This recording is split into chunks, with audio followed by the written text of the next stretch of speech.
자, 오늘은 마태복음 21장에 있는 말씀이에요.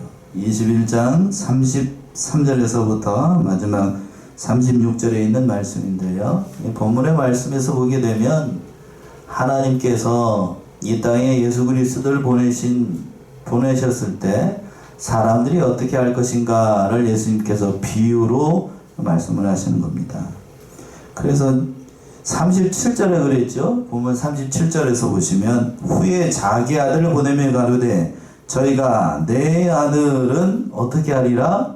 공경하리라. 이렇게 주인이 얘기를 했다라고 되어 있는데 이 말씀을 의지해서 저희가 내 아들은 공경하리라 라는 말씀의 제목으로 고난 주간이 가까운 이 시간 이 말씀을 통해서 은혜를 나누도록 하겠습니다.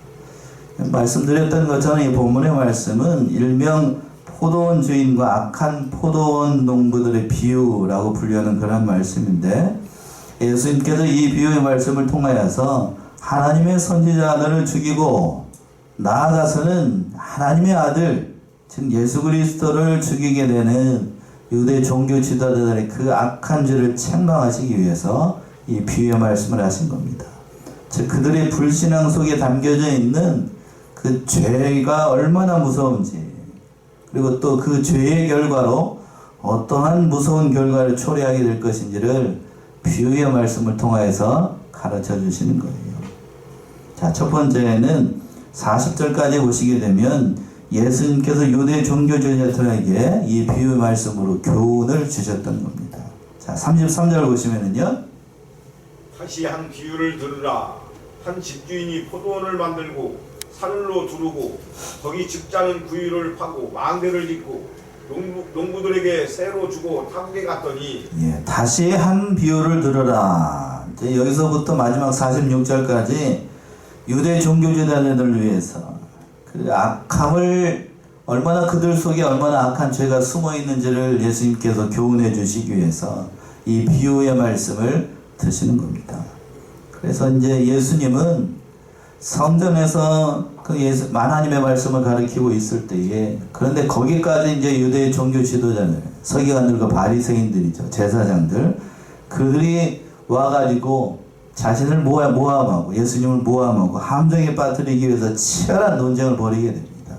신학적인 논쟁을 벌이게 돼요. 그래서 그 유대 종교자들의 불신앙을 보고서 그들이 아무리 얘기를 해도 회개함이 없자 이 비유의 말씀을 통해서 정말로 그들의 악한 모습을 다시 한번 깨닫게 하고 하나님을 찾는 하나님의 백성이 되기를 바라시는 마음으로 이 비유의 말씀을 전해줬던 겁니다. 한 집주인이 포도원을 만들고 오늘 본문의 말씀에 그 비유가 등장하고 있는데 여기에 나오는 이 비유는 집주인은 누구를 가리키는 거냐면 하나님을 가리키는 거고 그리고 농부들은 거기에 나와 있는 유대 종교 지도자들 또는 이스라엘 백성들을 가리켜요. 그리고 또 종들은 하나님께서 보내신 주의 종들, 선지자들 얘기를 하는 거고 포도원은 이스라엘, 오늘날의 신구약 하나님의 교회를 가리키는 거고 그러니까 아들은 누구겠어요? 마지막 아들은 예수님을 가리키는 겁니다. 그러니까 이 하나님께서 그 포도원 그러니까 잘 만들어놓은 이 이스라엘 나라 하나님의 교회를 세우고 난 다음에 그 이스라엘에게 필요한 모든 것들을 다 줬다는 거예요. 그래서 산을 두르고 거기에 집자는 구유를 파고 망대를 지었다고 하는 거는 그 포도원을 잘 가꿀 수 있는 외부적인 환경을 하나님께서 다 조정해 주셨다는 얘기입니다. 실제로 그렇습니다. 이스라엘을 출애굽한 역사라고 일어나고 난 다음에 하나님께서 가나안 땅으로 이스라엘 백성들을 인도하고 난 다음에 하나님께서 친히 모든 것들 필요한 모든 것들을 다 주셨다고요. 오늘날 우리들도 마찬가지에 하나님께서 오늘날 우리 교회 안에서 성안 교회 안에서 하나님의 신앙생활을 할 때에 필요한 모든 것들을 다 채워 주셨다는 얘기입니다. 그래서 그러한 필요한 모든 것들을 다 채워 주셨으니까 열심히 우리는 뭐 하면 되냐면 그때 당시에는 이스라엘 백성들은 하나님을 믿고 하나님께서 보내신 그 선지자들의 가르침을 잘 따르고 그 모든 것들을 다 주신 하나님의 은혜에 감사하면서 신앙생활을 하면 됩니다. 실제로 그래요. 이스라엘 백성들은 세계의 모든 민족 가운데서도 유래가 찾아보기 어려울 정도로 구약 성경에도 나와 있는 것처럼 율법을 받았고, 모세로부터 하나님의 시내산에서 율법을 받았잖아요. 하나님의 율법의 말씀을 받았고, 또 혈통으로 한다라고 하면 예수님도 어디서 나고요? 유대 민족 가운데 나고, 가지고 있는 모든 것을 따져보게 된다라고 하면 세계의 모든 민족 중에서 가장 많은 복을 받은 민족이 이스라엘 민족이라고 해도 과언이 아닙니다. 그렇다라고 하면 그 베풀어진 은혜를 생각하면서 그 은혜에 감사하면서 옳은 신앙의 길을 걸어가야 될 것인데, 그러나 그렇게 살지 못했다는 사실이에요. 그 비유의 말씀을, 그러한 신앙의 상태를 예수님께서 비유의 말씀으로 교훈을 주셨던 겁니다. 자, 그래서 34절 보시면 34절. 실과 때가 가까움에 그 실과를 받으려고 자기 종들을 농부들에게 보내니, 예, 실과 때가 가까움에, 자, 이제 열매를 거둘 때가 됐다는 거예요. 이제 다른 데서 무화과라고도 얘기를 합니다만, 어쨌든지 간에 열매를 거둘 때가 돼서 주인이 이제 농부들에게 자기 종을 보내가지고 마땅히 거둬야 될 그 소출을 받기 위해서 종들을 보냈던 겁니다. 근데 여기서 때가 됐다는 얘기는 영적인 의미로 얘기한다라고 하면 어떤 때냐면 하나님의 그 때를 얘기를 하는 거예요. 즉 하나님의 때라고 하는 건 마지막 심판의 때, 궁극적으로는 마지막 심판의 때를 얘기를 하는 겁니다. 우리도 그러니까 이 말씀 따라서 생각해 보면, 우리도 하나님께서 때가 되면 누구든지 다 누구 앞에 서게 된다? 하나님 앞에 서게 된다는 것을 얘기를 하는 거예요. 지금 유대의 종교 지도자들도 지금은 때가 돼서, 하나님의 때가 돼서 그 신앙의 열매를 가지고 누구 앞에 선다? 하나님 앞에 서게 될 것을 말씀을 주시는 겁니다. 그런데 그때 당시 유대의 종교 지도자들은 하나님이 바라신 신앙의 열매가 있었을까요? 없었을까요? 전혀 없었어요. 겉모양만 아주 그냥 화려하고 그러한 모습이었지, 실제로 하나님께서 원하시는 그러한 신앙의 열매가 전혀 없었다는 사실이에요. 오히려 더 악했습니다. 어떻게 아는가? 35절 보시면 이들의 행위가 참으로 악해요. 35절이요. 농부들이 종들을 잡아 하나는 심히 때리고 하나는 죽이고 하나는 돌로 쳤거늘. 예. 주인이 그 타국에 가면서 그 포도원을 맡기면서 당연히 이제 때가 됐으니까 실과를 걷기 위해서, 쉽게 얘기하면 소장농에게 밭을 맡기고, 요즘 그러지, 여기 이제 전라도에 왔으니까 정읍이니까 여러분 더 잘하시잖아요. 소장농이 주인으로부터 논이나 밭을 받았으면은 1년이 지나게 되면 가을쯤 돼가지고 소장료를 내야 돼요, 안 내야 돼요? 내야죠? 예, 내야 되는데, 그 말씀이에요, 그 말씀. 주인이 그러니까 종들을 보내가지고 소장료를 받기 위해서 보냈더니, 이 종들이 무슨 일을 하는 게, 농부들이 어떤 일을 하는가? 종을 잡아 하나는 어떻게 하고 심히 때리고, 또 하나는 어떻게 하고 죽이고, 또 하나는 어떻게 하고 돌로 쳤어요.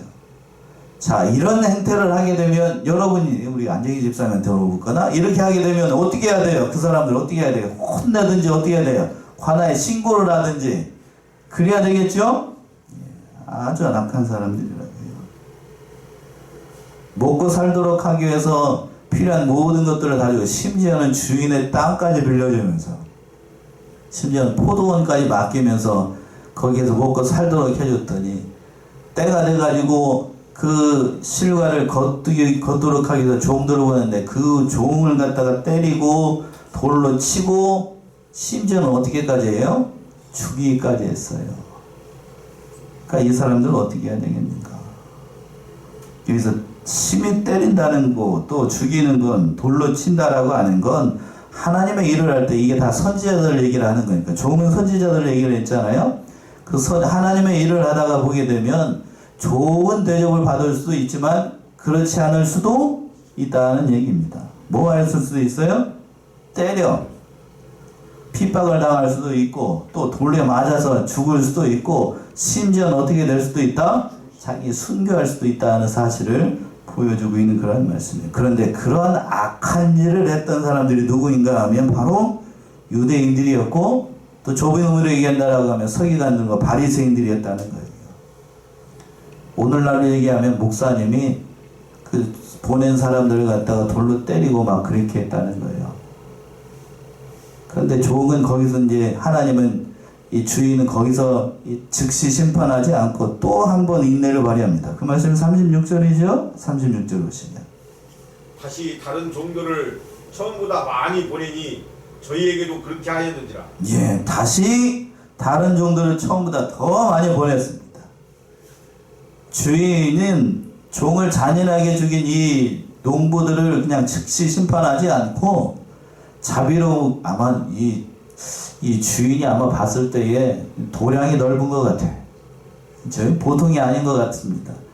그래서 다시 한번 기회를 줘가지고 처음보다 종을 어떻게 해요? 더 많이 보냈어요. 혹시 뭐가 잘못됐나 보다. 무슨 일이 잘못됐겠거니 하면서 너그러운 마음을 가지고 인내심을 가지고 다시 한번 그 농부들이 돌이키길 바라면서 기회를 다시 줬어요. 그랬는데 그들이 어떻게 했는가? 그 하반절에서 그랬죠? 저희에게도 그렇게 했습니다. 이 안악한 농부들은 자신에게 베풀어준 이 주인의 사랑이나 주인의 그 인내심을 저버리고 처음과 똑같이 그 종들을 때리고 그냥 돌로 치고 심지어는 죽이기까지 했어요. 그러니까 너무나도 참혹한 죄를 졌던 거예요. 그리고 난 다음에 주인이 다른 복음서에서 보게 되면 심히 골똘히 견심했다라고 되어 있는데, 자 본문 돌아서 37절은 이렇게 표현하고 있어요. 37절 보시면 후에 자기 아들을 보내며 가로되 저희가 내 아들은 공경하리라 하였더니. 예, 37절 우리 합독합시다. 37절 오늘 본문의 말씀인데 시작. 후에 자기 아들을 보내며 가로되 저희가 내 아들은 공경하리라 하였더니, 주인이 종들을 보내서는 도저히 안 되겠으니까 이제 마지막 기회를 어떤 의미에서 보게 되면 준 거예요. 그래서 누구를 보냈냐면 자기의 아들을 보내기로 했던 겁니다. 악한 농부들에게 주인이 큰 마지막 기회를 준 거예요. 큰 은혜를 베풀어 준 거죠.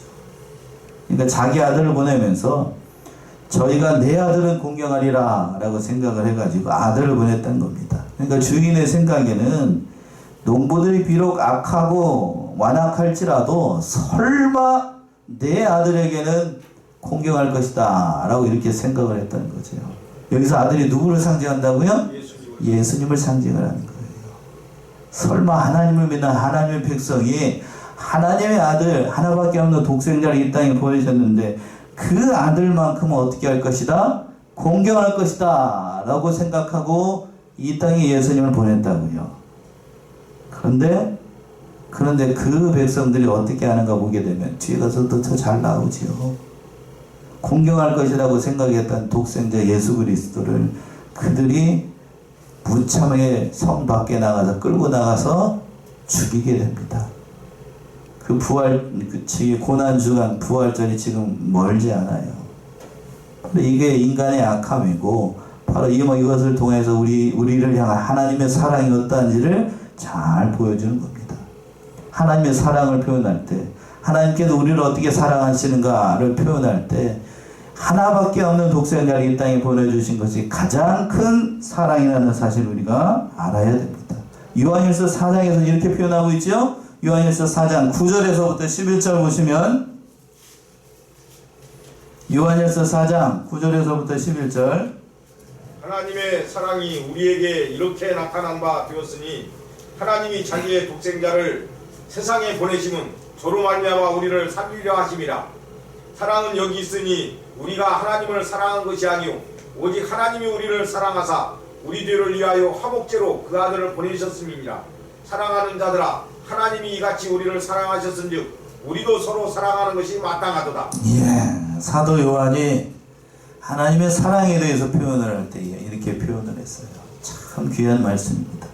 하나님의 사랑이 우리에게 이렇게 나타난 바 되었으니 하나님이 자기의 독생자를 세상에 보내심은 저로 말미암아 우리를 어떻게 하려고? 살리려고 하십니다. 그러면서 얘기합니다. 사랑이 무엇인가? 사랑이 어디 있는가? 표현을 하기를, 사랑은 여기 있으니 우리가 하나님을 사랑한 것이 아니요 오직 하나님이 우리를 사랑하사 우리 죄를 위하여 화목제로 누구를 보내셨어요? 그 아들을 보내셨습니다.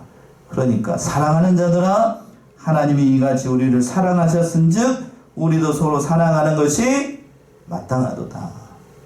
하나님께서 독생자를 보내시면서까지 우리를 사랑하셨으니까 그 독생자를 보내신 하나님 우리도 사랑하는 것이 마땅하다는 얘기입니다. 그런데 오늘 본문의 말씀에 등장하고 있는 유대 종교들, 이스라엘 백성들은 이 땅에 오신 독생자 예수 그리스도 어떻게 했어요? 사랑했나요? 아니면 십자가에 못을 박아 죽였나요? 어느 쪽이에요? 저 1번이에요? 2번이에요? 2번입니다. 사랑하기는커녕 그 예수님을 믿지도 않고 십자가에 못을 박아 죽이는 잔인한 죄를 저지르게 돼요. 그 말씀이 오늘 38절과 39절에 나오고 있죠. 38절 39절 농부들이 그 아들을 보고 서로 말하되 이는 상속자니 자 죽이고 그의 유업을 차지하자 하고 이에 잡아 포도원 밖에 내어 쫓아 죽였느니라. 예. 인간이 할 수 있는 가장 큰 죄를 이 농부들이 저질렀다는 거예요.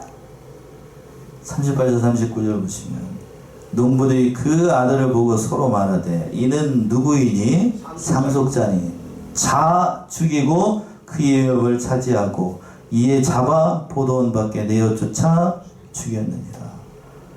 거듭 얘기했던 것처럼 이 아들은 예수 그리스도를 가리킵니다.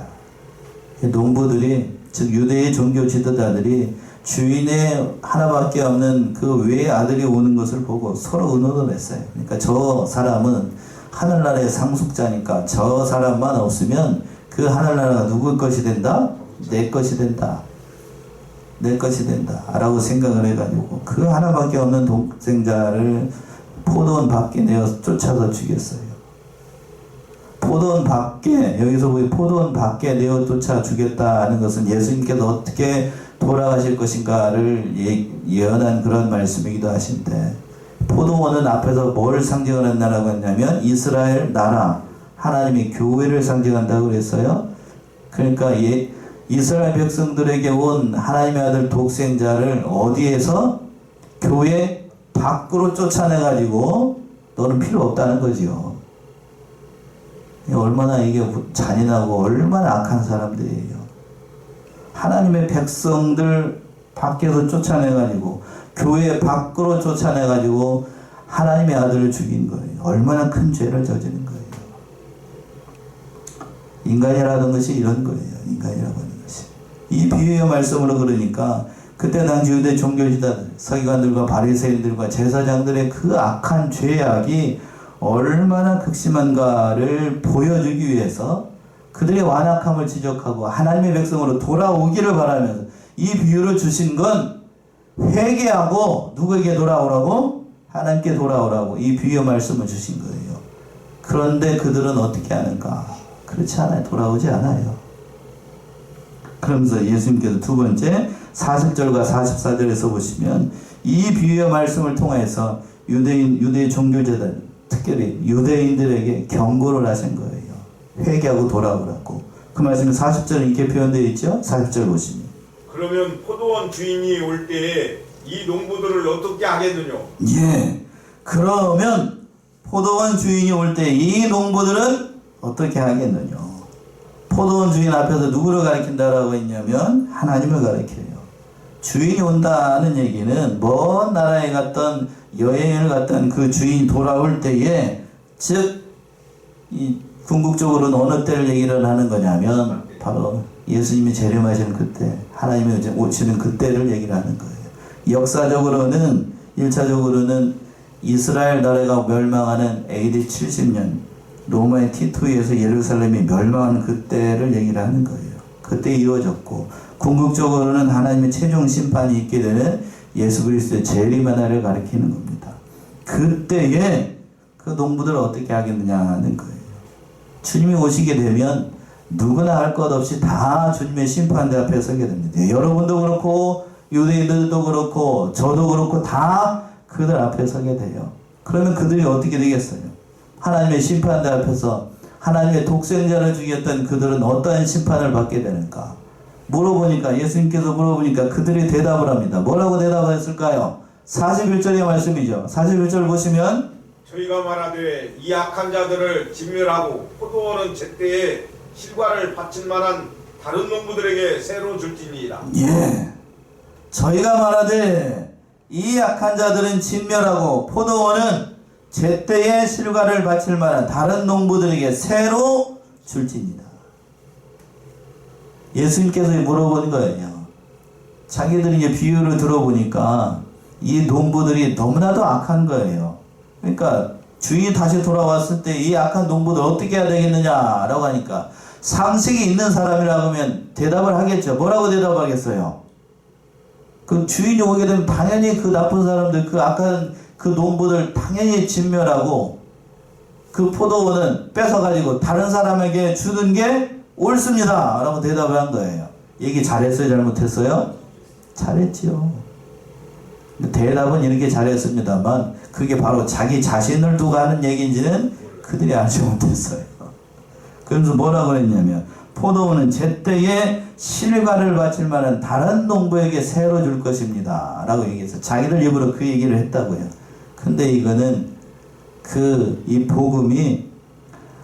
복음의 주권이 이스라엘에게서 어디로 넘어갈 것을 예언한 것이냐면 이방에게 넘어갈 것을 얘기를 하는 거예요.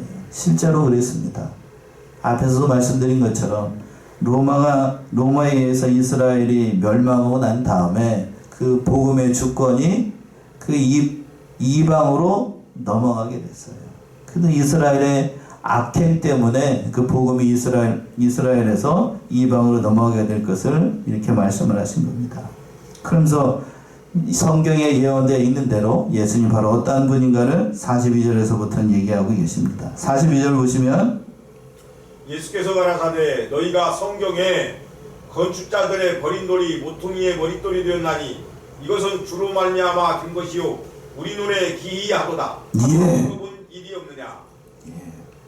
예수께서 가라사대 너희가 성경에 건축자들의 버린 돌이 모퉁이의 머릿돌이 되었나니 이것은 주로 말미암아 된 것이요 우리의 눈에 기이하도다함을 읽어본 일이 없느냐. 예수님께서 이제 시편 118편 22절과 23절의 말씀을 인용을 해쳐가지고 유대 종교자들 앞에서 예수님이 어떠한 분인가, 그리고 또 어떻게 버림을 당하실 것인가, 그리고 그 말씀을 이 말씀을 통해서 말씀하신 겁니다. 한번 찾아볼까요? 똑같이 되어 있어요. 시편 118편 22절 23절. 시편 118편 22, 23.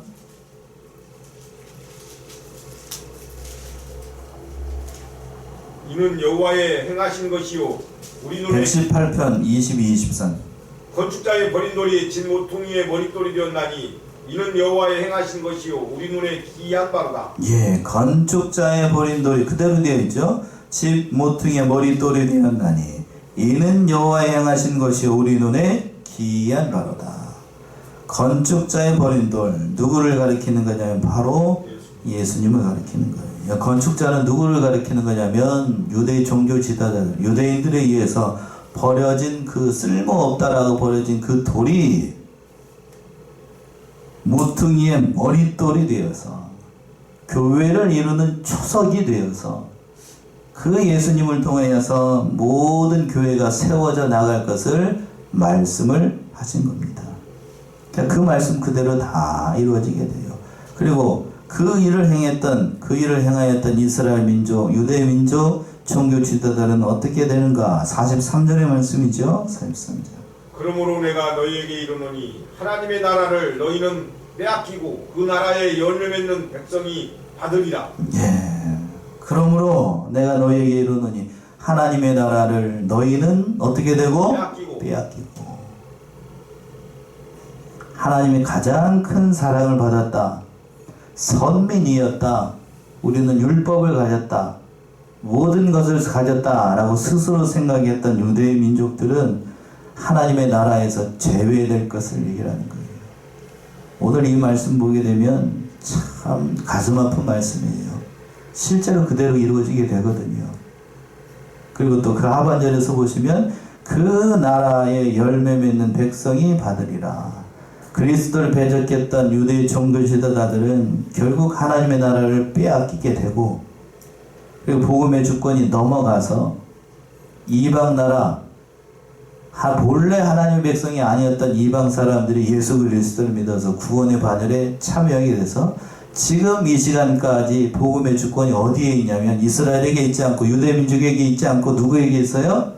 우리 이방인들에게 있어요. 그러나 언제까지 복음의 주권이 우리에게 있는가? 그렇지 않아요. 때가 되면 그 복음이 어디로 돌아간다고? 백투더 예루살렘, 누구로? 유대인들에게 돌아가요. 다 돌아오게 됩니다. 그렇게 되면 누가 재림하시는가? 예수님이 재림해요. 저도 그렇습니다만 우리 교단 목사님들도 그렇고 다른 교단 목사님들도 다 마찬가지예요. 때가 멀다 가깝다? 가깝다. 자꾸만 돌아가는 모든 사정을 봤을 때 그래요. 속히 오기를 바랍니다. 그러나 끝까지 믿지 않는 사람들은 구원의 길이 열리지 않아서 그 44절에 있는 말씀처럼 엄중한 하나님의 심판을 피할 수 없게 됩니다. 44절 보시면 이 돌 위에 떨어지는 자는 깨어지겠고 이 돌이 사람 위에 떨어지면 저를 가루로 만들어 흩으리라 하시니. 이 말씀은 다니엘 2장 34절에 있는 말씀, 그 뜨인 돌, 그 환상 가운데 봤던 그 뜨인 돌이 와가지고 그 신상을 깨트리는 것을 얘기를 한 것인데, 이 뜨인들이 누구를 가리키는 거냐면 예수님을 가리킵니다. 우리 상식적으로만 생각을 해도 사람이 돌 위에 떨어지게 되면 어떻게 될까요? 머리부터 그냥 돌이 땅 떨어졌어. 그럼 머리가 어떻게 될까요? 깨지겠죠? 그리고 또 돌이 사람 위에 그냥 쾅 하고 떨어졌다. 어떻게 될까요? 본문의 말씀에 있는 그대로 가루가 되어버립니다. 가루가 되고. 그 말씀 얘기를 한 거예요. 이 말씀은 끝까지 누구를 영접하지 않는 자, 예수를 영접하지 않는 자는 그 머리가 깨지고, 그리고 또 그 몸이 흩어져서 남는 게 없다는 얘기예요. 끝까지 예수를 영접하지 않는 자들, 이 세상에서 예수 없이도 살아갈 수 있다라고 스스로 생각하는 사람들은 종국의 마지막 심판의 날을 피할 수 없다는 얘기입니다. 그런데 흔히들 세상의 많은 사람들은 예수 믿지 않고 예수 없이 살아도 이 세상에서 잘 살 수 있다라고 생각을 합니다. 실제로 예수 없이도 하나님 없이도 잘 살아가는 사람들 있습니까? 없습니까? 있어요. 그런데 이 세상에서 그렇게 잘 사는 건 잘 살았다 하는 이름이 있어도 실제로 그렇게 그들이 잘 살고 복받은 게 아닙니다. 그런데 혹자간 요즘 성도들 가운데 잘 먹고 잘 살고 하나님 없이 잘 먹고 잘 살고 아들 딸 잘 되고 그냥 이 세상에서 떵떵거리면 잘 살고, 이제 오늘 총선이 얼마 남았어요? 이제 얼마 안 남았죠? 그 총선에서 국회의원 돼가지고 대통령 되고 국회의원 되는 것이 복받은 인생인 줄로 생각을 하는 사람들이 많이 있어요. 그러나 그 사람이라 할지라도 그 사람이 누구를 믿지 않았다라고 하면, 예수를 믿지 않고 하나님을 믿는 백성이 아니라고 하면 그 인생은 복받은 인생이라고 할 수 없습니다. 아멘이신가요? 그런데 우리는 겉으로는 제가 여쭤보니까 그냥 이게 아멘이라고 얘기를 하는데, 그런데 돌아가서게 되면 그렇게 생각을 해요. 그래도 나는 예수를 조금 덜 믿어도 이 세상에서 국회의원 되고 대통령 되고 잘 먹고 잘 살았으면 좋겠습니다 라고 생각을 합니다. 그러나 우선순위가 잘못된 거예요. 누구를 믿는 것이 먼저이다? 예수를 믿는 게 먼저예요. 예수를 믿는 게.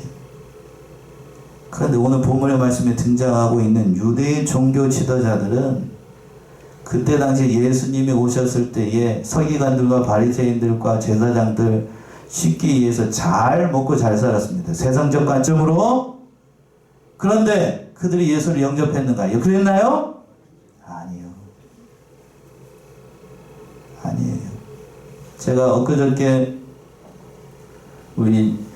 저희 가족끼리 집사람하고 오진이하고 얘기를 하면서 밥 먹으면서 그런 얘기를 했습니다. 성경에서 보게 되면 선지자들 보게 되면 대부분의 선지자들 어떻게 살았나요? 잘 먹고 잘 살았나요? 부자로 살았나요? 아니면 가난하게 살았나요? 뭐 얘기해 보세요. 성경에 나와 있는 제사장이나 그런 사람들 말고 선지자로 부름을 받았던 사람들 가난하게 살았죠. 가난하게 살았어요. 마지막 선지자라고 얘기하는 세례요한 무슨 옷 입고 약대 토론 입고 뭘 먹고 메뚜기하고 석청을 먹고 살았습니다. 아주 가난하게 살았어요. 그러면서 이제 우진이 가끔 그 얘기를 하는데 왜 그러면 목사님들의 선지자들 왜 가난하게 사나요? 목사나 선지자가 부하게 되면 뭐를 잃어버린다고요?